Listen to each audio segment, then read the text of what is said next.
السلام علیکم ورحمۃ اللہ وبرکاتہ۔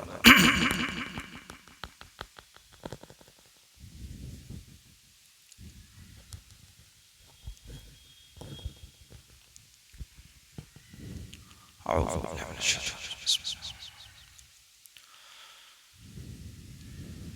ان الحمد للہ نحمده ونستعینه ونستغفره ونعوذ بالله من شرور أنفسنا ومن سيئات أعمالنا، من يهده الله فلا مضل له ومن يضلله فلا هادي له، وأشهد أن لا إله إلا الله وحده لا شريك له، وأشهد أن محمدًا عبده ورسوله. أما بعد، فإن أحسن الحديث كتاب الله، وخير الهدي هدي محمد صلى الله عليه وسلم، وشر الأمور محدثاتها، وكل محدثة بدعة، وكل بدعة ضلالة، وكل ضلالة في النار. يا أيها الذين آمنوا اتقوا الله حق تقاته ولا تموتن إلا وأنتم مسلمون. يا أيها الناس اتقوا ربكم الذي خلقكم من نفس واحدة وخلق منها زوجها وبث منهما رجالا كثيرا ونساء، واتقوا الله الذي تساءلون به والأرحام، إن الله كان عليكم رقيبا. يا أيها الذين آمنوا اتقوا الله وقولوا قولا سديدا يصلح لكم أعمالكم ويغفر لكم ذنوبكم، ومن يطع الله ورسوله فقد فاز فوزا عظيما. قال الله تبارك وتعالى في موضع آخر: أعوذ بالله من الشيطان الرجيم، بسم الله الرحمن الرحيم. لله ملك السماوات والأرض يخلق ما يشاء، يهب لمن يشاء إناثا ويهب لمن يشاء الذكور، أو يزوجهم ذكرانا وإناثا ويجعل من يشاء عقيما، إنه عليم قدير. رب اشرح لي صدري ويسر لي أمري واحلل عقدة من لساني يفقهوا قولي. رب زدني علما، سبحانك لا علم لنا إلا ما علمتنا إنك أنت العليم الحكيم. برادران اسلام، بزرگوں، نوجوانوں اور عزیز بچوں اور پردے میں اسلامی خواتین، سب سے پہلے پہل اللہ رب العالمین کی تعریف، توصیف، بڑائی، بزرگی، حمد و ثنا، حمد و ستائش، بعدہ درود و سلام کا نذرانہ ہو جملہ انبیاء کرام پر، خصوصاً اللہ کی آخری نبی تاجدار مدنی و مکی احمد مجتبی محمد مصطفیٰ صلی اللہ علیہ وسلم پر. اللہم صلی علی محمد وعلی آل محمد کما صلیت علی ابراہیم وعلی آل ابراہیم انکا حمید مجید. اللہم بارک علی محمد وعلی آل محمد کما بارکت علی ابراہیم وعلی آل ابراہیم انکا حمید مجید. میرے اسلامی بھائیوں، بزرگوں، اسلامی خواتین، ہم اور آپ یہاں جو ایک جگہ ہوئے، جمع ہوئے، اکٹھا ہوئے، اس کا مقصد یہی ہے کہ ہم دین کو سیکھیں، دین کو سمجھیں. جمعہ میں اعلان ہوا تھا کہ آج کا جو موضوع یا ٹاپک یا آج کا جو درس رہے گا، وہ درس کا موضوع توحید اور اس کے اقسام کی تفصیل. توحید کے تعلق سے پچھلے کئی درسوں میں باتیں آ گئی کہ توحید کیا چیز ہے، توحید کی اہمیت کیا ہے، آخر توحید کو جانتے، سمجھتے، سمجھاتے کیوں ہے، توحید کو جاننے کی ضرورت کیوں پڑی، اور توحید کو جاننے کے بعد ہمیں فائدہ کیا ہوگا. اور توحید نہ جاننے سے ہمیں نقصان کیا ہوگا، یہ ساری باتیں پچھلے کے درسوں میں گزر چکی ہے۔ مختصر انداز میں یوں کہہ لے کہ توحید کو جاننے سے اور توحید کو سمجھنے سے اور پھر اس پر عمل کرنے سے ایک اہم سوال، جو بہت بڑا سوال ہے، جملوں کے اعتبار سے بہت چھوٹا ہے، لیکن اس کا جواب بڑا وسیع ہے۔ وہ سوال قبر کے سوال ہے کہ من ربک، تیرا رب کون ہے؟ جب ہم توحید کو جانیں گے، توحید کو سمجھیں گے، توحید کے اوپر چلیں گے، تو من ربک، تیرا رب کون ہے، اس کا جواب صحیح معنوں میں ہم دے سکتے ہیں۔ ورنہ اگر نہ ہم توحید کو سمجھے اور نہ توحید پر عمل کرے تو اللہ رب العالمین کا جو سوال ہے من ربک، اس کا جواب صحیح معنوں میں نہیں دے سکتے۔ توحید کی کتنی اہمیت ہے، ایک قرآن کی ایک آیت سے سمجھتے ہیں اور آگے بات بڑھاتے ہیں۔ اللہ رب العالمین نے اس دنیا میں لوگوں کو بھیجنے سے پہلے قیامت کی صبح تک جتنے بھی لوگ آئیں گے، چاہے ان کی عمر کتنی ہی کیوں نہ ہو جائے، بچپنے میں انتقال کر جائے، دنیا میں نہ آ پائے، بوڑھا ہو کر کے مرے، جوان ہو کر کے مرے، قیامت کی صبح تک جتنے لوگ بھی اس دنیا میں پیدا لیں گے، سارے لوگوں کو بھیجنے سے پہلے اللہ رب العالمین نے اسی توحید کا وعدہ عہد و پیمان لیا تھا۔ آپ سورہ انفال کی اس آیت پڑھتے جائے کہ وَإِذْ أَخَذَ رَبُّكَ مِن بَنِي آدَمَ مِن ظُهُورِهِمْ ذُرِّيَّتَهُمْ وَأَشْهَدَهُمْ عَلَىٰ أَنفُسِهِمْ أَلَسْتُ بِرَبِّكُمْ قَالُوا بَلَىٰ، کہ جب بنو آدم سے وَإِذْ أَخَذَ رَبُّكَ مِن بَنِي آدَمَ مِن ظُهُورِهِمْ وَذُرِّيَّتِهِمْ، آدم علیہ السلام کی پیٹھ سے، آدم علیہ السلام کے بطن سے اللہ رب العالمین نے تمام ان کی ذریت کو پیدا کیا اور ایک عہد لیا۔ کون سا عہد تھا؟ اسی توحید کا عہد تھا۔ الست بربکم قالوا بلا، چاہے اس رب کو آج ماننے والا ہو یا نہ ہو، آج پیدا لینے والا ہو یا قیامت کی صبح تک پیدا لینے والا ہو، سب نے بیک زباں ہو کر کے اس سوال کا جواب جو رب نے کیا تھا کہ الست بربکم، کیا میں تمہارا رب ہوں، کیا میں تمہارا خالق ہوں، کیا میں تمہارا پرورش کرنے والا، کیا میں تمہیں پیدا کرنے والا، روزی دینے والا، سب کچھ ہے اس جملے میں، کیا میں ہوں؟ سبھی نے ایک ہی جواب دیا تھا، قالوا بلا، کیوں نہیں، تو ہی میرا رب ہے، تو ہی میرا خالق ہے، تو ہی میرا رازق ہے، سب کچھ تو ہی تو ہے۔ میرے بھائیو، اس جملے سے توحید کی اہمیت کتنی ہے کہ ہمارے آنے سے پہلے ہم سے عہد و پیمان لے لیا گیا اور ہم نے اقرار کیا، اور آج جو یہ باتیں بتلائی جاتی ہے انبیاء اکرام کو جو بھیجا گیا، اسی توحید کو سمجھانے کے لیے، دوبارہ یاد کرانے کے لیے، یاد دہانے کے لیے اللہ رب العالمین نے انبیاء اکرام کو مبعوث فرمایا۔ آج کے درس میں ہم توحید کے اقسام کو سمجھیں گے۔ سب سے پہلے اس بات کو سمجھیں کہ توحید کہتے کس کو ہیں، توحید کا معنی کیا ہوتا ہے؟ توحید کا معنی ہوتا ہے ایک جاننا، ایک ماننا، اللہ کو ایک جاننا اور ایک ماننا، اس کو توحید کہتے ہیں۔ اللہ کو ایک جاننا بھی ہے کہ اللہ ایک ہی ہے، اور اللہ کو ایک ماننا بھی ہے کہ اللہ ایک ہی ہے۔ جاننے میں بھی اکیلا اللہ ہے، ماننے میں بھی اکیلا اللہ ہے۔ جب ہم اس چیز کو سمجھ جائیں گے تو توحید کی جو اقسام ہے اس بات کو اچھی طرح سے سمجھ جائیں گے۔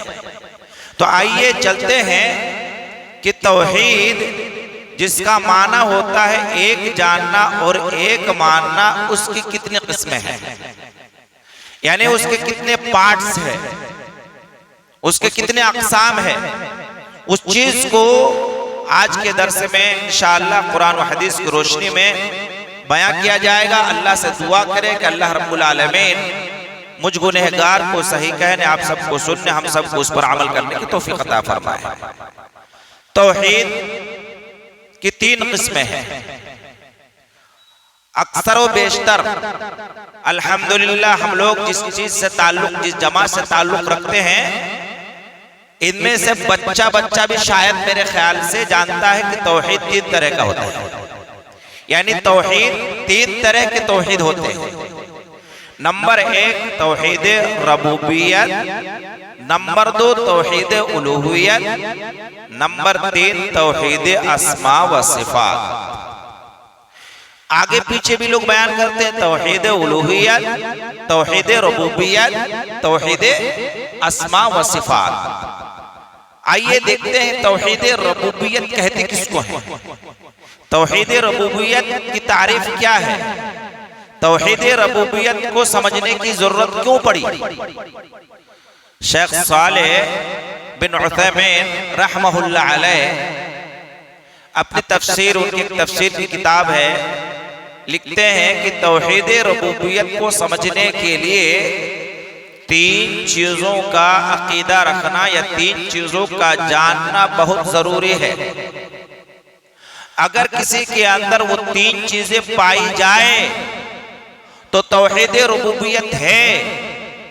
اگر وہ 3 چیزوں میں سے کوئی ایک چیز بھی مفقود ہو جائے، ختم ہو جائے، تو اس کے اندر توحید ربوبیت صحیح معنوں میں نہیں۔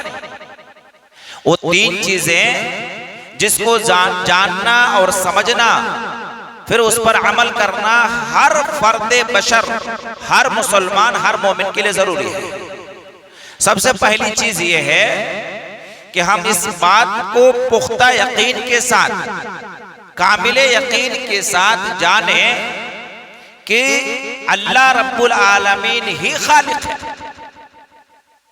اللہ کے سوا کوئی خالق نہیں، اللہ ہی پیدا کرنے والا ہے، اللہ ہی کسی چیز کو وجود بخشتا ہے، چاہے وہ ہماری نظروں میں ہو یا نہ ہو، چاہے سمندر کی تہ میں ہو، آسمان کی چوٹیوں پر ہو، سوراخوں کے اندر، زمین کے اندر میں ہو یا آسمانوں کے اوپر میں ہو، اللہ کے سوا جتنی بھی چیزیں ہیں، ساری چیزوں کا خالق صرف اللہ ہے۔ توحید ربوبیت کو سمجھنے کے لیے سب سے پہلی چیز یہ ہے کہ ہم اس بات کو سمجھیں کہ اللہ رب العالمین ہی خالق ہے، ساری چیزوں کو پیدا کرنے والا ہے۔ اللہ نے سورہ زمر کے اندر ارشاد فرمایا، اللہ خالق کل شیء، اللہ وہ ہے جو ہر چیز کا پیدا کرنے والا ہے، اس کے علاوہ کوئی پیدا کرنے والا نہیں ہے۔ دنیا کے اندر ایک تنکا بھی اللہ کے علاوہ کوئی پیدا کر نہیں سکتا۔ اللہ خالق کل شیء وہو علی کل شیء وکیل، اور اللہ ہی ہر چیز پر وکیل ہے، کارساز ہے، بنانے والا ہے، بگڑے ہوئے کو سدھارنے والا، اور بگڑی بنانے والا بھی اللہ ہی کی ذات ہے۔ تو ہمیں اس بات کو سمجھنا ہے کہ اللہ رب العالمین ہی خالق ہے۔ اسی لیے اللہ رب العالمین نے ارشاد فرمایا، للہ ملک السماوات والارض یخلق ما یشاء، اللہ رب العالمین آسمان و زمین کا مالک ہے، یخلق ما یشاء، جو چاہتا ہے پیدا کرتا ہے، یہب لمن یشاء اناثا ویہب لمن یشاء الذکور، جس کو چاہتا ہے بیٹا ہی بیٹا دیتا ہے، جس کو چاہتا ہے بیٹی ہی بیٹی دیتا ہے۔ اور آگے اللہ رب العالمین نے ارشاد فرمایا، او یزوجہم ذکرانا واناثا، اللہ وہ خالق ہے جس کو چاہتا ہے بیٹا بیٹی دونوں دیتا ہے۔ اللہ جس کو چاہتا ہے بیٹا دیتا ہے، جس کو چاہتا ہے بیٹی دیتا ہے، جس کو چاہتا ہے بیٹا بیٹی دونوں دیتا ہے۔ وَيَجْعَلُ مَن يَشَاءُ عَقِيمًا، اللہ جس کو چاہتا ہے 5 بنا کے رکھ دیتا ہے۔ دیکھ لیجئے دنیا کے اندر، اس سے ایک بات سمجھ میں آئی کہ اللہ اگر پیدا نہ کرے، دنیا کی کوئی ہستی نہیں ہے کہ کوئی ایک تنکا کو پیدا کر دے، اللہ ہی خالق ہے۔ تو توحید ربوبیت کو سمجھنے کے لیے سب سے پہلے ہمیں اس بات کا یقین کامل ہونا ہے کہ اللہ رب العالمین ہی پیدا کرنے والا ہے۔ آج ہمارے ماحول میں کیا ہے کہ اس توحید ربوبیت کے خالق ہونے پر ہمیں شک ہونے کی وجہ سے ہم کرتے کیا ہیں، اگر ہمارے یہاں اولاد پیدا ہونے میں تھوڑی سی تاخیر ہو گئی، تھوڑی سی دیر ہو گئی، تو نہ جانے ہم لوگ اللہ رب العالمین کو چھوڑ کر کے کتنوں کے پاس چلے جاتے۔ اور اگر مثال کے طور پر کہیں جانے کے بعد اللہ کی مشیت میں ہے کہ اتنا کرنے کے بعد ہی تمہیں بچہ پیدا ہوگا، اور وہ بھی اللہ ہی پیدا کرتا ہے، اگر کہیں جانے کے بعد ادھر ادھر گھومنے گھامنے کے بعد اگر بچہ پیدا ہو گیا تو ہمارا توحید ربوبیت کے خالق ہونے، اللہ رب العالمین کے خالق ہونے میں ہمیں شک پیدا ہو گیا۔ گویا کہ ہم نے یہ سمجھ لیا کہ فلاں کے پاس ادھر ادھر ٹہلنے کی وجہ سے ہمیں اللہ نے اولاد دیا۔ اللہ رب العالمین نے ہمارے جو اولاد عطا کیا تو فلاں نے وجہ سے دیا۔ میرے بھائیو، اگر کسی کے اندر، کسی بھائی بہن کے اندر اگر یہ صفت پائی گئی، گویا کہ اللہ رب العالمین کو صحیح معنوں میں انہوں نے خالق نہیں سمجھا، اس کی خالقیت میں، اس کے پیدا کرنے میں، اللہ رب العالمین کے خالق ہونے میں انہیں شک ہو گیا۔ اور جب شک ہو گیا تو ہم اور آپ سمجھ سکتے ہیں کہ اس کا ایمان کہاں گیا۔ تو توحید ربوبیت میں سب سے پہلی چیز ہمیں خالق سمجھنا کہ اللہ ہی خالق ہے۔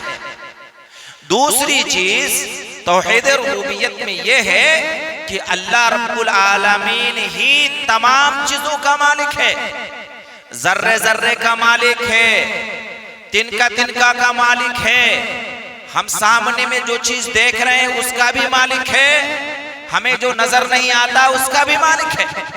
اللہ رب العالمین تمام جہانوں کا بادشاہ ہے۔ کیوں؟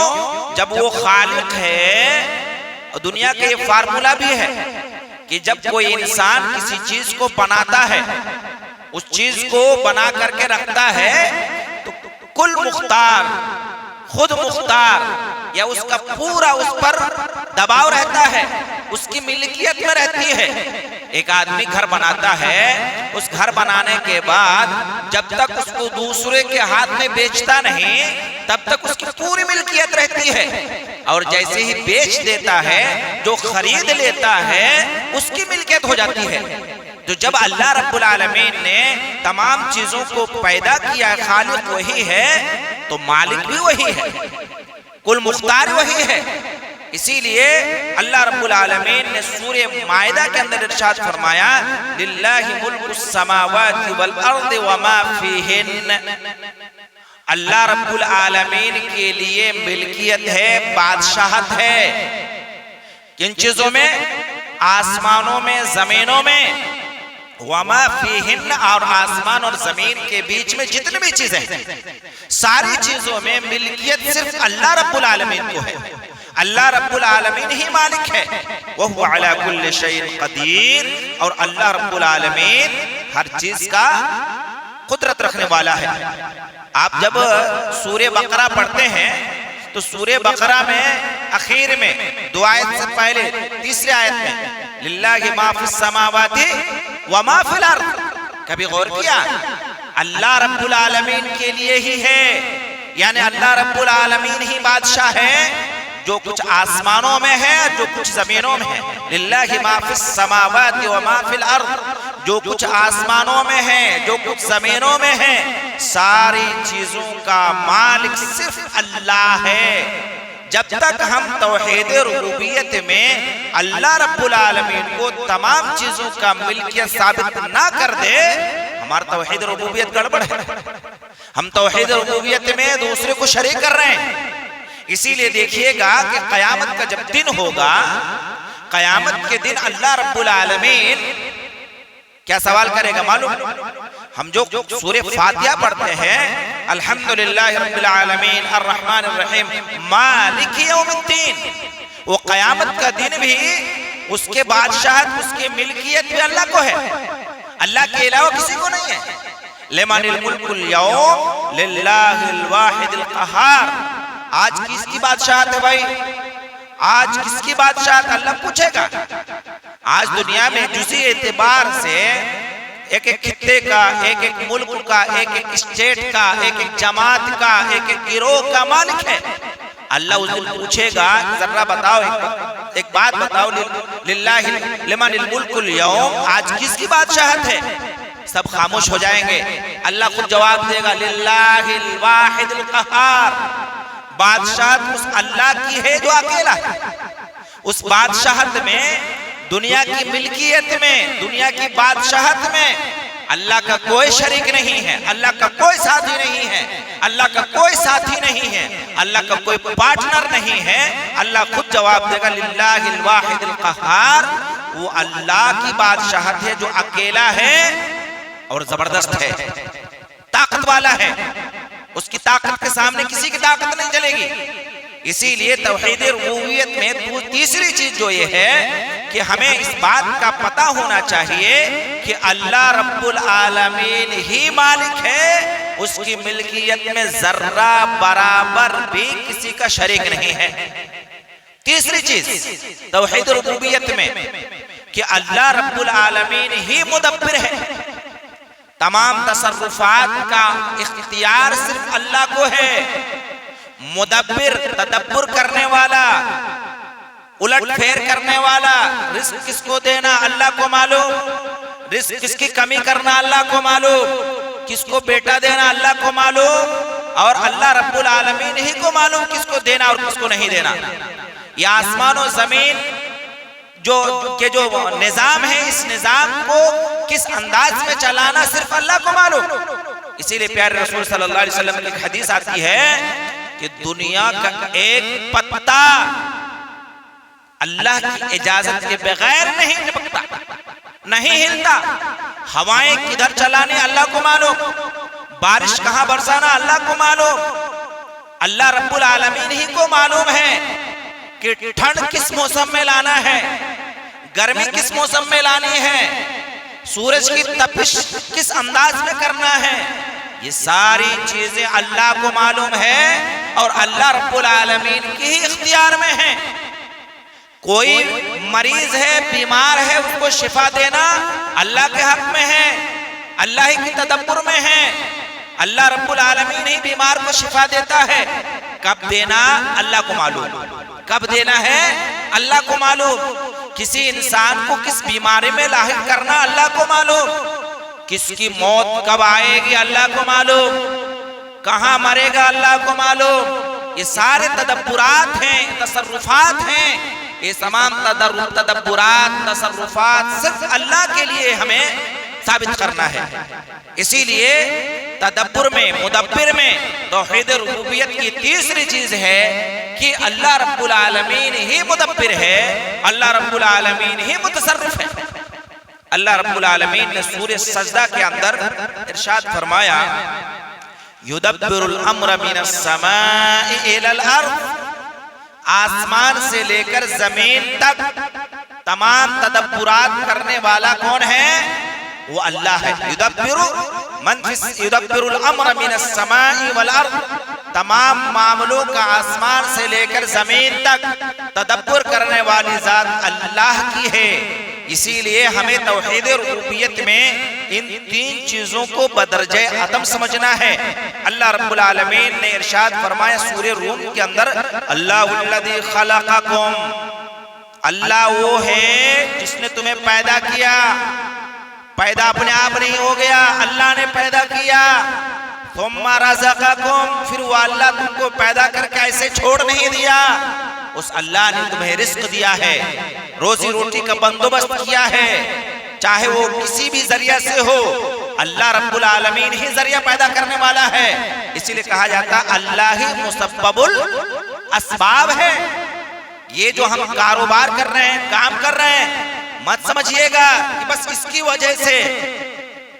قارون کو بھی اس بات کا یقین نہیں تھا، اسی لئے اللہ رب العالمین نے اس کو دھسا دیا۔ مورخین بیان کرتے ہیں کہ قارون کوئی خراب آدمی نہیں تھا، قارون کوئی خراب آدمی نہیں تھا، قارون نیک صفت انسان تھا، مال و متاع سے اللہ نے نوازا تھا، لیکن بس اس کی صرف ایک ہی بات میں آنا آ گئی کہ یہ جو جائیداد و مال ہے کسی نے نہیں دیا، یہ اپنے آپ ہم نے کمایا۔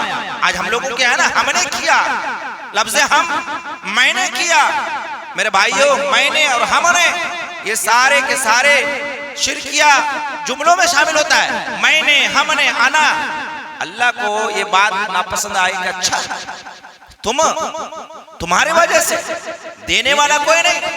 اللہ کہتا ہے کہ اللہ الذی خلقکم ثم رزقکم، اللہ وہ ہے جس نے تمہیں پیدا کیا، ثم رزقکم، پھر اللہ نے تمہیں رزق دیا، ثم یمیتکم ثم یحییکم، پھر وہ اللہ تمہیں موت بھی دیتا ہے اور تمہیں زندگی بھی بخشتا ہے۔ اللہ تمہیں موت بھی دے گا اور تمہیں پھر دوبارہ زندہ بھی کرے گا۔ حضرت ابراہیم علیہ السلام نے جب اس بادشاہ سے کہا تھا کہ میرا رب تو وہ ہے، أَلَمْ تَرَ إِلَى الَّذِي حَاجَّ إِبْرَاهِيمَ فِي رَبِّهِ أَنْ آتَاهُ اللَّهُ الْمُلْكَ۔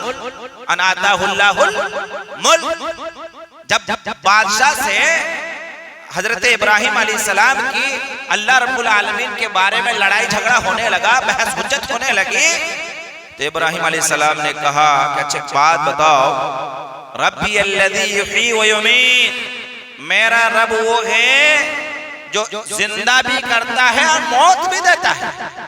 ربی الذی یحیی و یمیت۔ اس بادشاہ نے کہا انا احیی و امیت، میں بھی بادشاہ، میں بھی موت دیتا ہوں اور میں بھی زندگی دیتا ہوں۔ اور اس بادشاہ نے کیا کیا معلوم؟ جیل میں قید میں دو آدمی تھے، اس میں سے ایک آدمی کو سزائے موت تھی اور ایک آدمی کو سزائے موت نہیں تھی۔ سزائے موت والے کو چھوڑ دیا اور جس کی سزائے موت نہیں تھی اس کو سزائے موت دے دیا اور کہا کہ دیکھو میں بھی رب ہوں، دیکھو میں نے بھی موت دے دی اور میں نے بھی زندہ کر دیا۔ ابراہیم علیہ السلام نے کہا ایسا یہ ماننے والا نہیں ہے، کچھ اور کہنا پڑے گا، میرے رب کی کچھ اور صفات کو بیان کرنا پڑے گا۔ حضرت ابراہیم علیہ السلام نے فرمایا کہ دیکھو میرا رب وہ ہے جو سورج کو مشرق سے نکالتا ہے اور مغرب میں ڈبوتا ہے۔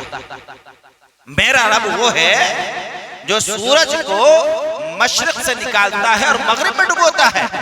تو بس ایک کام کر کے دکھا دے کہ تو سورج کو مغرب سے نکال اور مشرق میں ڈبا کے دکھا دے۔ فَبُهِتَ الَّذِي كَفَرَ، اتنا سننا تھا حضرت ابراہیم کی زبانی علیہ السلام۔ فَبُهِتَ الَّذِي كَفَرَ، وہ کافر ہکا بکا رہ گیا۔ کیا رہ گیا؟ ہکا بکا رہ گیا۔ تو اللہ رب العالمین وہ ہے جو اللہ کیا کرتا ہے، ثُمَّ يُمِيتُكُمْ ثُمَّ يُحْيِيكُمْ هَلْ مِنْ شُرَكَائِكُمْ مَنْ يَفْعَلُ مِنْ ذَلِكُمْ مِنْ شَيْءٍ۔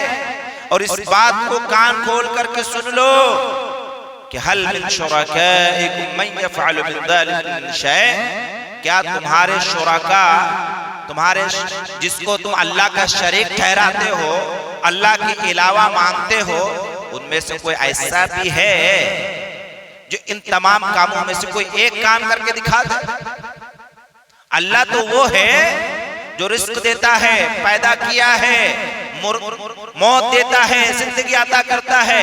جس کو تم اللہ کا شریک ٹھہراتے ہو ان میں سے کوئی ایسا بھی ہے، من یفعل ذلک من یشاء، جو تم اس کاموں میں سے کوئی کام کر دے، سبحانہ وتعالی عما یصفون، اس کی ذات پاک ہے، بلند و بالا ہے، ان تمام چیزوں سے پاک ہے، ان تمام نقائص و عیوب سے پاک ہے، عما یصفون، جو یہ لوگ ان کو اللہ رب العالمین کو جو ہے متصف کرتے ہیں، اللہ رب العالمین کو شریک کار ٹھہراتے ہیں۔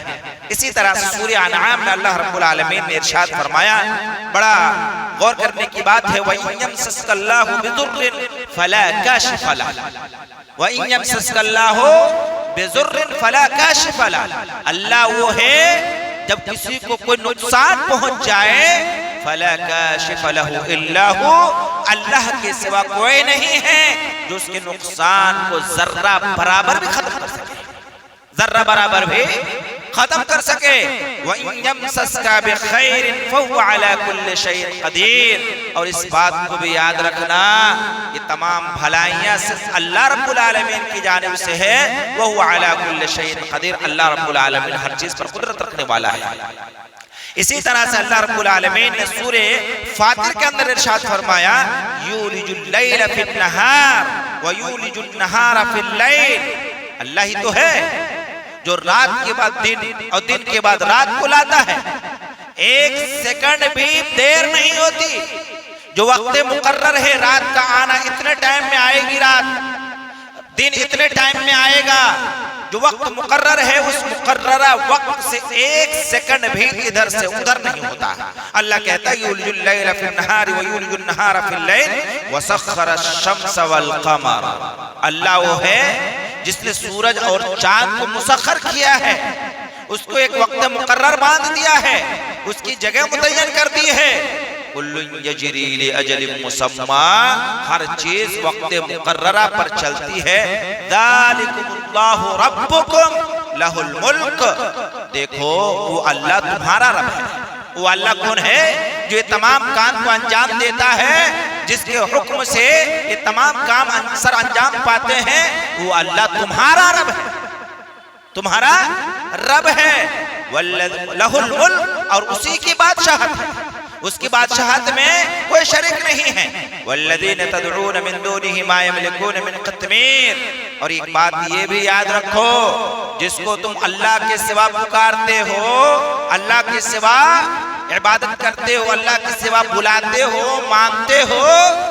وہ تو کھجور کی گٹھلی کے اوپر ایک جو پرت ہوتی ہے، اس پرت کو بھی، اس پرت کا بھی مالک نہیں ہے، کھجور کی گٹھلی کے اوپر ایک ہلکی سی چھلکا رہتا ہے، ہلکا سے چھلکا ہوتا ہے، معمولی سا، کبھی کبھی آپ چھوہارے خوش کھجور کھانے جائیں گے تو پتہ ہی نہیں چلے گا وہ چھلکا ہے بھی کہ نہیں، کبھی کبھی بسا اوقات کھجور کھائیں گے آپ کو بھی پتہ نہیں چلے گا وہ چھلکا گیا کدھر ہے۔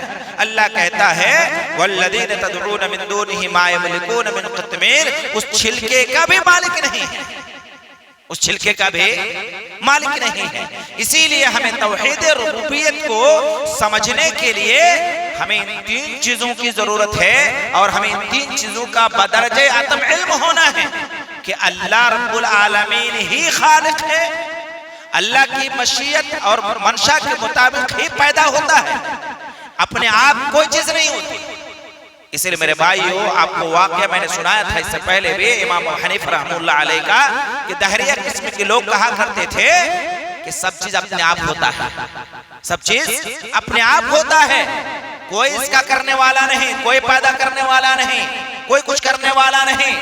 امام حنیفہ رحمہ اللہ علیہ نے کہا کہ اچھا یہ بات ہے، ایک مقابلہ مناظرہ رکھا گیا اور دہریہ قسم کے لوگوں کو بلایا گیا۔ امام حنیفہ رحمہ اللہ علیہ، مشہور واقعہ ہے، امام حنیفہ رحمہ اللہ علیہ وقت سے تھوڑا تاخیر سے گئے، پوچھا بھائی آج تو تمہارا مناظرہ تھا، وقت سے بعد میں کیسے پہنچے؟ کہا ایسا ہے نا، یہ بیچ میں جو نہر ہے، اس نہر کو پار کرنا تھا اور کشتی وہاں پر نہیں تھی، اتفاق یہ تھا کہ جب میں پہنچا تو کشتی وہاں پر نہیں تھی، صحیح واقعہ ہے۔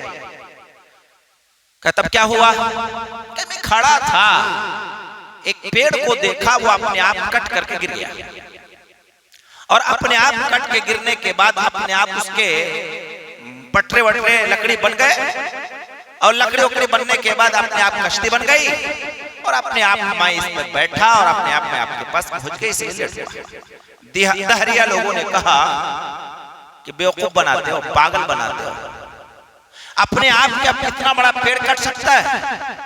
اپنے آپ اس کے پٹرے بن سکتے ہیں. لکڑی پٹرا کیا بولتے ہیں آپ لوگ؟ پٹرے بولتے ہیں کیا؟ تختہ بن سکتا ہے کیا؟ اپنے آپ کشتی بن سکتی ہے کیا؟ اپنے آپ تم کیسے بیٹھ گئے؟ یہی تو بات ہے. جب ایک چھوٹا سا پیڑ، اس کی کوئی دنیا میں وقعت بھی نہیں، اپنے آپ نہیں کٹ سکتا، اپنے آپ اس کے تختے نہیں بن سکتے، اپنے آپ کشتی نہیں چل سکتی، یہ دنیا کا اتنا بڑا نظام اپنے آپ کیسے ہو سکتا ہے؟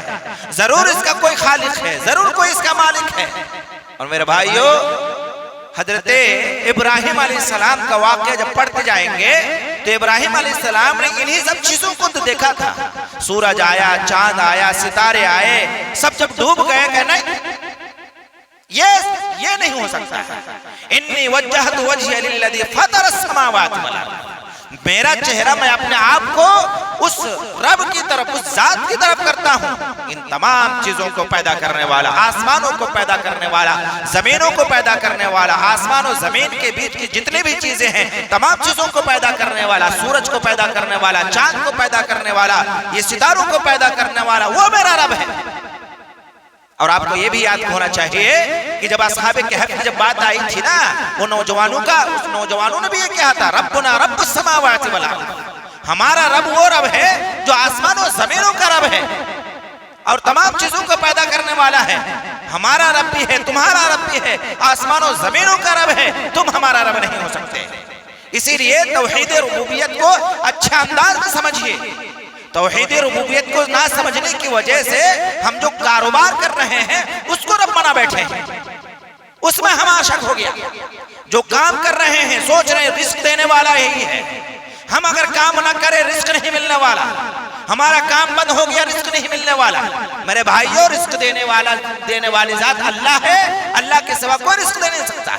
اللہ ہی تو ہے جو رزق دیتا ہے، ورنہ آپ پوری دنیا کو چھان ماریے، اللہ کا رزق نہیں دیتا، نہیں دے تو آپ کو ایک دن کا بھی، ایک نوالا بھی، یہ جو ہم نوالا اپنے ہاتھ سے اٹھا کر اپنے منہ میں ڈالتے ہیں، یہ بھی طاقت کس نے دیا ہے؟ اللہ رب العالمین نے دیا ہے. ہم جس انداز میں بیٹھے ہیں، بیٹھنے کی طاقت اللہ رب العالمین نے دیا ہے. اس ساری چیزوں کا پیدا، ساری چیزوں کو دینا، ساری چیزوں کا تخلیق کرنے والا، ساری چیزوں کا تدبر مدبر کرنے والا، تصرفات کرنے والا صرف کون ہے؟ اللہ ہے، وہ رب ہے. اسی لیے تمام تصرفات میں صرف اللہ کو ایک ماننا، اللہ کو ایک جاننا، اسی کو توحید ربوبیت کہتے ہیں. توحید ربوبیت کے بعد باری آتی ہے توحید اسماء و صفات، توحید الوہیت کی. توحید الوہیت سب سے پہلے ہم سمجھیں کہ توحید الوہیت کیا چیز ہے. الو میں نے بتلایا تھا، الو الہ سے بنا ہے اور الہ سے ہی اللہ بنا ہے. اور توحید الوہیت کا دوسرا نام ہے توحید عبادت. توحید الوہیت کا دوسرا نام کیا ہے؟ توحید عبادت. علامہ حافظ ابن کثیر رحمہ اللہ علیہ عبادت کے تعلق سے، چونکہ سب سے پہلے ہمیں عبادت سمجھنا ہے کہ عبادت کہتے کس کو ہیں. کیا خالی نماز پڑھنے کو عبادت کہتے؟ کیا خالی روزہ رکھنے کو عبادت کہتے؟ کیا حج عمرہ کرنے کو عبادت کہتے؟ کیا صدقہ و خیرات کرنے کو عبادت کہتے؟ کیا رمضان کا مہینہ آیا روزہ رکھنے کو عبادت کہتے؟ امام حافظ ابن کثیر رحمہ اللہ علیہ قرآن کی اس آیت سورہ فاتحہ کی ایاک نعبد و ایاک نستعین، ترجمہ کیا ہے؟ ایاک نعبد و ایاک نستعین، کیا ترجمہ ہے؟ ہم تیری ہی عبادت کرتے ہیں اور تجھ سے ہی. اگر کبھی کسی نے بھول سے بھی لگا دیا، گڑبڑ، معاملہ گڑبڑ. اسی لیے حافظ ابن کثیر رحمہ اللہ علیہ اس ایاک نعبد و ایاک نستعین کے تحت میں تفسیر لکھتے ہیں کہ عبادت کس کو کہتے ہیں. العبادت فی اللغہ من الذل، عبادت عاجزی و انکساری کو کہتے ہیں. عاجزی ہونا چاہیے، انکساری بھی ہونی چاہیے. اللہ رب العالمین کے دربار میں جو ہماری عبادتیں ہیں، اس ساری عبادتوں میں ہمیں عاجزی بھی ہونی چاہیے، وہ انکساری بھی ہونی چاہیے.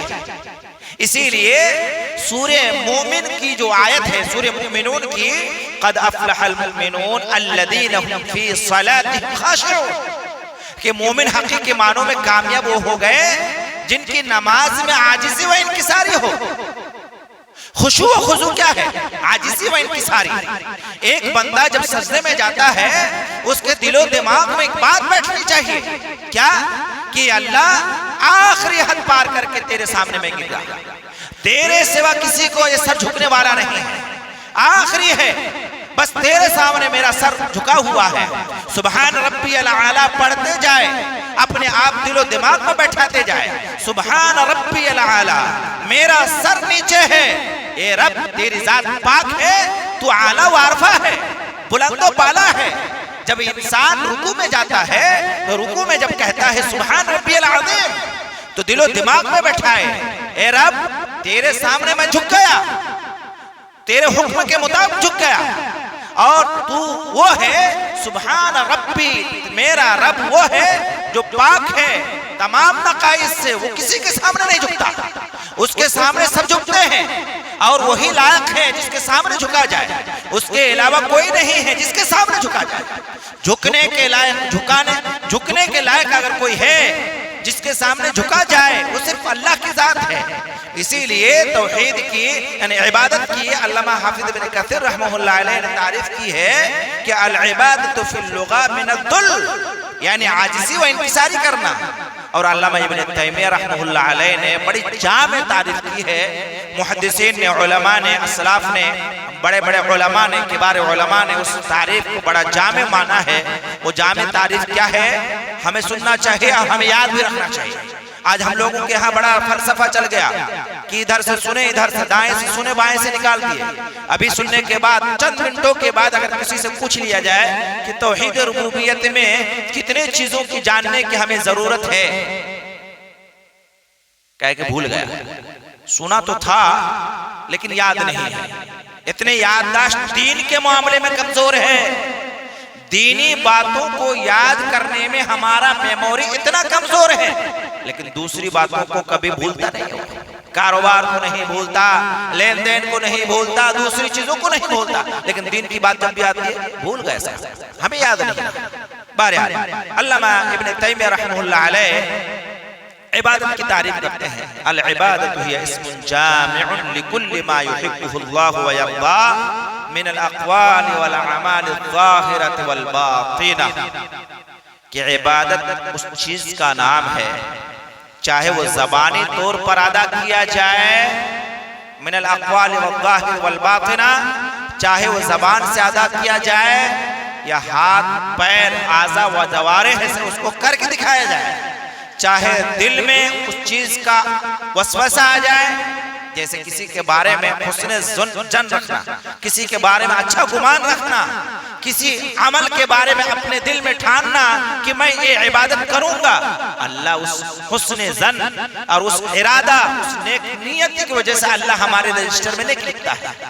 اللہ حضرت علامہ ابن تیمیہ رحمہ اللہ علیہ کہتے ہیں کہ عبادت ہر اس چیز کا نام ہے چاہے زبان سے ادا کر کے ادا کیا جائے یا اعضاء و جوارح سے کیا جائے، ظاہری طور پر کیا جائے یا باطنی طور پر کیا جائے۔ ظاہری طور پر سبحان اللہ کہہ رہے ہیں، رکوع کر رہے ہیں، سجدہ کر رہے ہیں، قیام کر رہے ہیں، روزہ رکھ رہے ہیں، حج عمرہ کر رہے ہیں، صدقہ و خیرات کر رہے ہیں۔ باطنی طور پر کسی کے بارے میں اچھے خیالات رکھ رہے ہیں، یہ ساری باطنی ہیں۔ اس لیے میرے بھائیو، توحید الوہیت کو سمجھنے کے لیے اس کا دوسرا نام جو توحید عبادت ہے اس کو سمجھنا ہے۔ تو ہمیں سمجھ میں آیا کہ عبادت خالی نماز کا نام نہیں ہے، عبادت خالی روزہ کا نام نہیں ہے، عبادت خالی حج عمرے کا نام نہیں ہے، عبادت خالی تلاوت قرآن کا نام نہیں ہے، عبادت خالی زکوٰۃ دینے کا نام نہیں ہے، عبادت ہر اس بھلائی کا نام ہے جو زبان سے ادا کیا جائے، اعضاء و جوارح سے کیا جائے۔ کسی کو اچھی بات بتا دیجئے یہ بھی عبادت ہے، کسی کو بھلائی کی بات بتا دیجئے یہ بھی عبادت ہے۔ آئیے توحید الوہیت کو قرآن و حدیث سے سمجھتے ہیں۔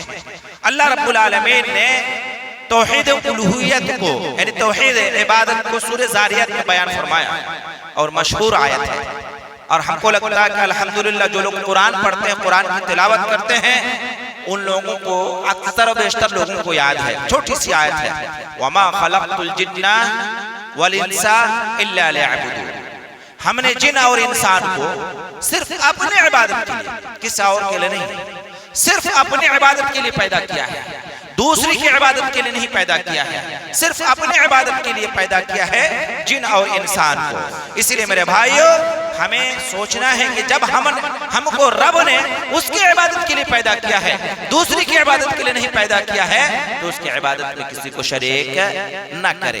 اللہ کہتا ہے سورہ بقرہ کے اندر وَإِلَٰهُكُمْ إِلَٰهٌ وَاحِدٌ لَا إِلَٰهَ إِلَّا هُوَ الرَّحْمَٰنُ الرَّحِيمُ، دیکھو وَإِلَٰهُكُمْ إِلَٰهٌ وَاحِدٌ، وہ تمہارا الہ، وہ تمہارا معبود ایک معبود ہے۔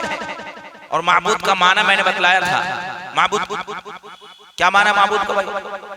کوئی بتائے معبود معنی؟ معبود کے معنی کسی کو یاد ہے؟ معبود جس کی عبادت کی جائے، عبادت کس کی جاتی ہے؟ اللہ کی۔ وَإِلَٰهُكُمْ إِلَٰهٌ وَاحِدٌ، وہ تمہارا الہ، وہ تمہارا معبود ایک معبود ہے۔ وہ کون سا معبود ہے؟ لا الہ الا ہو، اس کے سوا کوئی معبود ہے، اس کے سوا کوئی معبود برحق نہیں ہے۔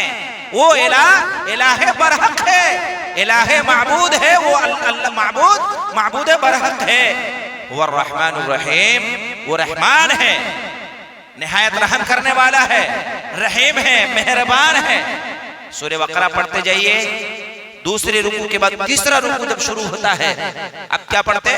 یا ایھا الناس اعبدوا ربکم الذی خلقکم والذین من قبلکم لعلکم تتقون، اے لوگو یا ایھا الناس اعبدوا ربکم الذی خلقکم، اے لوگو تم سب اس رب کی عبادت کرو، اس رب کی عبادت کرو جس رب نے تمہیں بھی پیدا کیا اور تم سے پہلے کے لوگوں کو بھی پیدا کیا، تمہیں بھی یا ایھا الناس اعبدوا ربکم الذی خلقکم والذین من قبلکم، تمہیں بھی پیدا کیا، تم سے پہلے لوگوں کو بھی پیدا کیا، لعلکم تتقون، شاید کہ تم پرہیزگار بن جاؤ۔ اس لیے میرے بھائیو توحید الوہیت میں توحید عبادت یہ ہے کہ صرف عبادت کے لائق کون ہے؟ اللہ رب العالمین ہے، اللہ کے سوا کوئی عبادت کے لائق نہیں ہے۔ وما من الہ الا اللہ، وما من الہ الا الہ واحد، اس بات کو کان کھول کر کے سن لو کہ اللہ کے سوا کوئی معبود برحق نہیں ہے، اللہ کے سوا کوئی معبود برحق نہیں ہے، اور اس کی عبادت میں کسی کو شریک بھی نہیں کرنا۔ سورہ نساء میں اللہ رب العالمین نے ارشاد فرمایا وَاعْبُدُوا اللَّهَ وَلَا تُشْرِكُوا بِهِ شَيْئًا، وَاعْبُدُوا اللَّهَ وَلَا تُشْرِكُوا بِهِ شَيْئًا، تم صرف اللہ کی عبادت کرو اور اس کی عبادت میں کسی کو شریک نہ کرو، دعا کرو تو اللہ سے، اس دعا میں اللہ کے ساتھ کسی کو شریک نہ کرو۔ دعا سننے والی ذات اللہ ہے، اللہ کے علاوہ کوئی دعا سننے والا نہیں ہے، اسی لیے دعا کرو تو صرف اللہ سے دعا کرو۔ اللہ کہتا ہے وَاعْبُدُوا اللَّهَ وَلَا تُشْرِكُوا بِهِ شَيْئًا، اور سورہ بنی اسرائیل کے اندر تو اللہ رب العالمین نے ارشاد فرمایا وَقَضَىٰ رَبُّكَ أَلَّا تَعْبُدُوا إِلَّا إِيَّاهُ، تیرے رب کا فیصلہ ہے، تیرے رب کا حکم ہے۔ مفسرین کہتے ہیں کہ قضا بمعنی حکم، تیرے رب کا حکم ہے۔ وَقَضَىٰ رَبُّكَ أَلَّا تَعْبُدُوا، تیرے رب کا حکم کیا ہے، تیرے رب کا فیصلہ کیا ہے؟ أَلَّا تَعْبُدُوا إِلَّا إِيَّاهُ، کہ تم اس کی عبادت میں کسی کو شریک نہ کرو، صرف اسی کی عبادت کرو۔ وَقَضَىٰ رَبُّكَ أَلَّا تَعْبُدُوا إِلَّا إِيَّاهُ، صرف اور صرف تم اسی کی عبادت کیا کرو۔ اور میرے بھائیو وہ مشہور آیت سورہ کہف کی آخری آیت، سورہ کہف کی آخری آیت قُلْ إِنَّمَا أَنَا بَشَرٌ مِثْلُكُمْ يُوحَىٰ إِلَيَّ أَنَّمَا إِلَٰهُكُمْ إِلَٰهٌ وَاحِدٌ، انما الہکم الہ واحد۔ اے نبی صلی اللہ علیہ وسلم آپ اعلان کر دیں انما انا بشر، میں تمہاری طرح ایک انسان ہوں، صرف فرق یہ ہے یوحا الی انما الہکم الہ واحد، میری طرف وحی کی جاتی ہے، تمہاری طرف وحی نہیں کی جاتی ہے۔ اتنے لوگ بیٹھے ہیں، جو ڈاکٹر ہوتا ہے وہ انسان ہوتا ہے کہ نہیں ہوتا ہے؟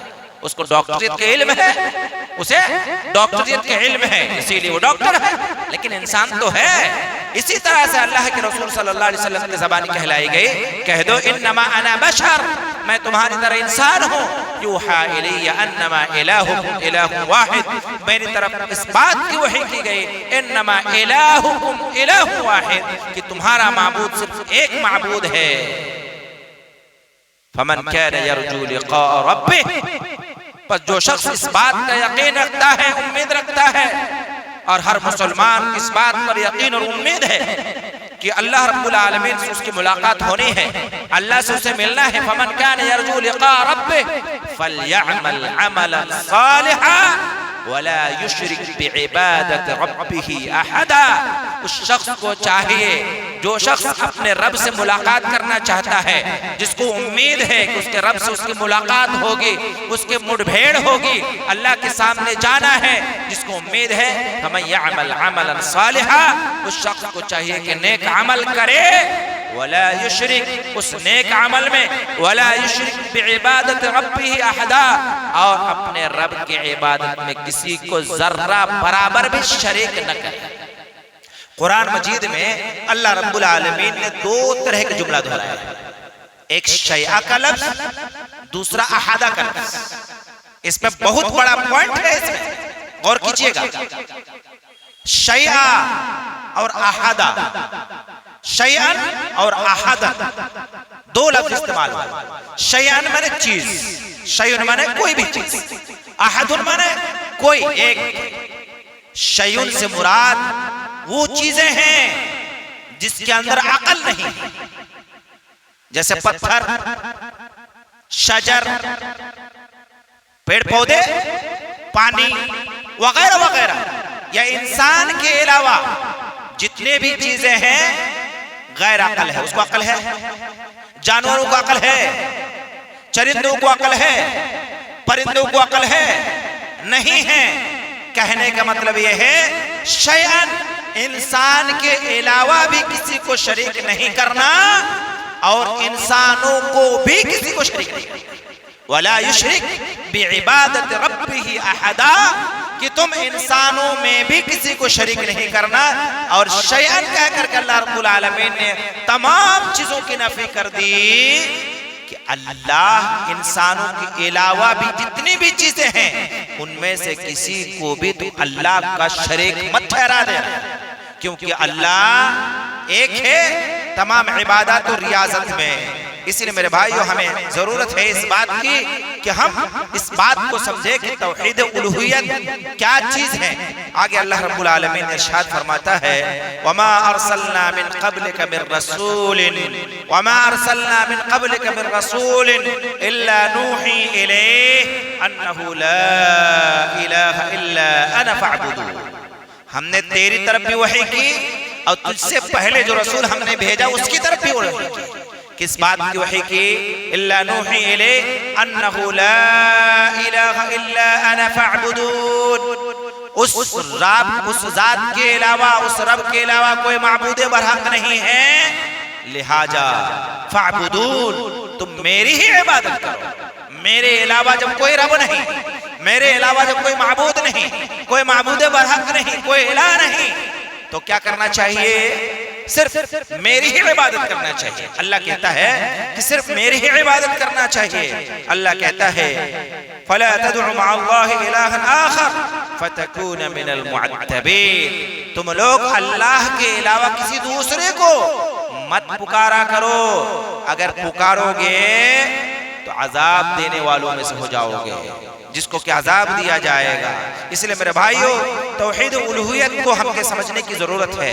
نبی اکرم صلی اللہ علیہ وسلم کی حدیث ہے من مات وهو يعلم انه لا الہ الا اللہ، من مات من مات وهو يعلم انه لا الہ الا اللہ، جس شخص کی موت ہو گئی اور اس بات کو اچھی طرح سمجھتا تھا، یعنی اس کا توحید الوہیت مضبوط تھا، اس کی توحید ربوبیت مضبوط تھا، اس کا توحید اسماء و صفات مضبوط تھا، وهو يعلم، وہ اس بات کو جانتا تھا، انه لا الہ الا اللہ، اللہ کے سوا کوئی معبود برحق نہیں۔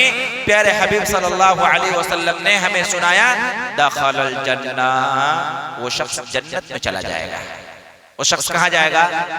جنت میں جائے گا۔ اس لئے میرے بھائیو، یہ چھوٹی چیز نہیں ہے، سب سے بڑی چیز ہے، اس سے بڑی چیز تو کوئی ہے نہیں، اور تمام عبادات اس کے بعد ہیں، روزہ اس کے بعد، نماز اس کے بعد، حج اس کے بعد، زکوٰۃ اس کے بعد، صدقہ و خیرات اس کے بعد۔ اللہ کے رسول صلی اللہ علیہ وسلم نے ارشاد فرمایا من کان آخر کلامہ لا الہ الا اللہ، جس شخص کا آخری کلمہ لا الہ الا اللہ ہو گیا، اللہ سے دعا کرے کہ اللہ رب العالمین ہمیں آخر وقت میں کلمہ توحید لا الہ الا اللہ نصیب کرے۔ کلمہ توحید لا الہ الا اللہ ہماری زبان سے ورد کرا لے۔ کلمہ توحید اگر ہماری زبان سے ورد نہ ہو، کلمہ شہادت کی جو شہادت کی انگلیاں ہیں، اے اللہ ہمیں اس انگلیوں کے ذریعہ سے تیرے توحید کی اقرار کرنے کی توفیق عطا فرما رہا۔ پیارے حبیب فرماتے ہیں من کان آخر کلامہ لا الہ الا اللہ، جس شخص کا آخری کلمہ توحید عبادت ہو گیا کہ اللہ کے سوا کوئی معبود برحق نہیں ہے، اللہ کے رسول صلی اللہ علیہ وسلم فرماتے ہیں دخل الجنہ، وہ شخص جنت میں جائے گا۔ حضرت جابر رضی اللہ تعالیٰ عنہ کی روایت آتی ہے مسلم شریف کی، ان جابر قال اتى النبی صلی اللہ علیہ وسلم رجل، ایک شخص نبی صلی اللہ علیہ وسلم کی خدمت میں حاضر ہوا، کہنے لگا یا اللہ کے رسول صلی اللہ علیہ وسلم مل موجبات، دو واجب کرنے والی چیز کیا ہے؟ دو واجب کرنے والی چیز کیا ہے؟ پیارے حبیب صلی اللہ علیہ وسلم نے ارشاد فرمایا من مات لا يشرك بالله شيئا، من مات لا يشرك بالله شيئا دخل الجنہ، سب سے پہلے واجب کرنے والی چیز، وہ شخص نے کیا پوچھا تھا؟ دو واجب کرنے والی چیز، اور سنیے گا، دو واجب کرنے والی چیز۔ نبی صلی اللہ علیہ وسلم نے کیا سمجھایا؟ من مات لا یشرک باللہ شیئا، جس شخص کی موت اس حالت میں ہوئی کہ اس نے اللہ کے ساتھ کسی کو شریک نہیں کیا۔ میرے بھائیو، ہم لوگ اپنے الفاظ و جمل کو اپنے جو ورڈ ہیں، جو باتیں ہیں، ان باتوں کو بھی تول کر کے بولا کیجئے گا۔ ان باتوں میں بھی شرکی الفاظ پائے جاتے ہیں، ان باتوں کو تول کر کے بولیے گا۔ پیارے حبیب فرماتے من مات لا یشرک باللہ، جس شخص کی موت اس حال میں ہوئی کہ اس نے کسی کو اللہ کے ساتھ شریک نہیں کیا، داخل الجنہ، جنت میں داخل ہو گیا۔ واجب کرنے والی پہلی چیز، جس شخص کی موت اس حال میں ہوئی کہ اس نے اللہ کے ساتھ کسی کو شریک نہ کیا، داخل الجنہ، جنت میں داخل ہو گیا۔ ومن مات یشرک باللہ شیئا، اور جس شخص کی موت اس حال میں ہوئی کہ اس نے اپنی زندگی میں اللہ کے ساتھ کچھ بھی، ادنا سے ادنا بھی، ذرہ برابر بھی اللہ کا شریک ٹھہرایا، اللہ کے ساتھ شرک کیا، اللہ کا کوئی شریک سمجھا، اللہ کا کوئی پارٹنر سمجھا، پیارے حبیب فرماتے ہیں دخل النار، دخل النار، وہ شخص کہاں جائے گا؟ جہنم میں داخل ہوگا۔ میرے بھائیو، پیارے حبیب صلی اللہ علیہ وسلم تشریف فرما تھے، صحابہ موجود تھے۔ یہ حدیث سنا کر میں اپنی بات کو ختم کروں گا۔ توحید اسماء و صفات انشاءاللہ اگلے مہینے میں اللہ حیات میں رکھے۔ پیارے حبیب صلی اللہ علیہ وسلم نے پوچھا کہ اچھا ایک بات بتاؤ کہ اللہ کا حق بندوں پر کیا ہے؟ آپ سے اگر کوئی پوچھے کہ بتاؤ کہ اللہ کا حق بندوں پر کیا ہے، کیا آپ کے پاس کوئی جواب ہے؟ اسی طرح سے پیارے رسول صلی اللہ علیہ وسلم نے صحابہ سے پوچھا کہ اے میرے بھائیوں، میرے صحابیوں، میرے جانثاروں، ذرا ایک بات بتاؤ، ایک سوال ہے۔ وہ سوال یہ ہے کہ اللہ کا حق بندوں پر کیا ہے؟ تو صحابہ کے سامنے جب بھی اس طرح کا سوال آتا تھا صحابہ خاموش رہتے اور ایک جملہ دہراتے، اللہ ورسولہ اعلم، اللہ ورسولہ اعلم، اللہ اور اس کے رسول زیادہ جانتے ہیں۔ اللہ کے رسول صلی اللہ علیہ وسلم نے ارشاد فرمایا کہ اللہ کا حق بندوں پر یہ ہے کہ بندہ صرف اللہ کی عبادت کرے، بندہ صرف اللہ کی عبادت کرے اور اللہ کی عبادت میں کسی کو شریک نہ کرے۔ بندہ صرف اللہ کا حق، میرے بھائیوں عبادت یہ صرف اللہ کا حق ہے، اللہ کے سوا کسی کا حق نہیں ہے۔ اس لیے حق ہے کہ اللہ ہی نے ہمیں پیدا کیا ہے، اللہ ہی سب کچھ ہے۔ جب وہ پیدا کرنے والا ہے تو حق رکھتا ہے کہ ہم صرف اسی کی عبادت کریں۔ پیارے حبیب صلی اللہ علیہ وسلم نے فرمایا کہ اللہ کا حق بندوں پر یہ ہے کہ بندہ صرف اللہ کی عبادت کرے اور اس عبادت میں کسی کو شریک نہ کرے۔ پیارے حبیب صلی اللہ علیہ وسلم نے دوسرا سوال کیا کہ اچھا ایک بات بتاؤ، بندوں کا اللہ پر حق کیا ہے؟ یہ تو اللہ کا حق بندوں پر تھا، اب بندوں کا حق اللہ پر کیا ہے؟ صحابہ خاموش، اللہ رسول اعلم، اللہ اور اس کے رسول زیادہ جانتے ہیں۔ پیارے حبیب صلی اللہ علیہ وسلم نے ارشاد فرمایا کہ جب بندے نے اس حق کو ادا کر لیا کہ صرف اس کی عبادت کیا، اس کی عبادت میں کسی کو شریک نہ کیا، تو بندوں کا حق اللہ پر یہ ہے کہ اس بندے کو، جس بندے نے صرف اللہ کی عبادت کی، اللہ کی عبادت میں کسی کو شریک نہ کیا، اللہ اس شخص کو جہنم کی آگ سے بچائے، جنت میں داخل کرے۔ بات سمجھ میں آئی کہ توحید عبادت میں اگر ہم پورے پختہ ہیں تو اللہ رب العالمین نے اس کے بدلے میں کیا رکھا ہے؟ جنت رکھا ہے، جہنم سے چھٹکارا رکھا ہے۔ اسی لیے ضرورت ہے میرے بھائیوں، یہ توحید کی جو قسمیں ہیں، یہ توحید کی جو باتیں ہیں، ان باتوں کو اچھی طرح سے سمجھئے۔ آخر میں ایک بات میں ایک عرض کر دوں، قرآن کی آیت ہے، قرآن پڑھتے ہیں بہت سارے، ماشاءاللہ الحمدللہ، گزارش ہے کہ قرآن کو ترجمہ کے ساتھ پڑھیے۔ اگر توحید کو پورے طور پر سمجھنا ہے نا، سورت قرآن میں دو طرح کی ہے۔ قرآن میں کتنے سورتیں بھائی؟ 114 صورتیں ہیں۔ 114 صورتیں دو طرح کی صورتوں پر مشتمل ہیں۔ ایک سورہ مکیہ ہے، قرآن کے اوپر دیکھیے گا لکھا رہتا ہے سورۃ المکیہ۔ دوسرا سورۃ المدنیہ ہے، یعنی جو مکہ اور مکہ کے اطراف میں جو صورتیں، جو آیتیں نازل ہوئی وہ مکی آیتیں، مکی صورتیں ہیں، اور جو مدینہ یا مدینہ کے اطراف میں نازل ہوئی وہ مدنی صورتیں ہیں۔ توحید کو اگر اچھے سے سمجھنا ہے نا، مختصر وقت میں آپ سورت مکیہ جتنی صورتیں ہیں ان مکی صورتوں کو ترجمہ کے ساتھ، تفصیل کے ساتھ پڑھ جائیے، انشاءاللہ آپ کو توحید کی بات سمجھ میں آ جائے گی۔ توحید کیا چیز ہے؟ اور میرے بھائیوں پوری زندگی توحید کو سمجھیے، پوری زندگی توحید کو سمجھیے، ساری چیز سمجھ میں آ جائے گی۔ توحید کو اچھے سے سمجھ میں آ گیا تو دین کے اور جتنے بھی مسائل ہیں سارے اس کے انڈر میں ہیں۔ یہ سارے جتنے بھی مسائل ہیں توحید کے اندر میں ہیں، اسی لئے توحید کو اچھے سے سمجھیے، اور توحید کا جو مخالف پارٹی ہے شرک، اس کو بھی اچھے سے سمجھیے۔ کہیں ایسا نہ ہو کہ توحید کو اچھے سے سمجھ گئے اور شرک کو سمجھ نہ پائے، کبھی بھی ڈاکہ ڈال سکتا ہے، کبھی بھی وار کر سکتا ہے، اور مختلف ذرائع اور مختلف راستے سے ہماری توحید کو لوٹ سکتا ہے۔ اسی لیے اللہ سے دعا کرے کہ اللہ رب العالمین ہمیں صحیح معنوں میں توحید کو سمجھنے کی توفیق عطا فرما، جو باتیں بتلائی گئی اللہ رب العالمین اس کو صحیح معنوں میں سمجھنے، اس پر عمل کرنے کی توفیق عطا فرما۔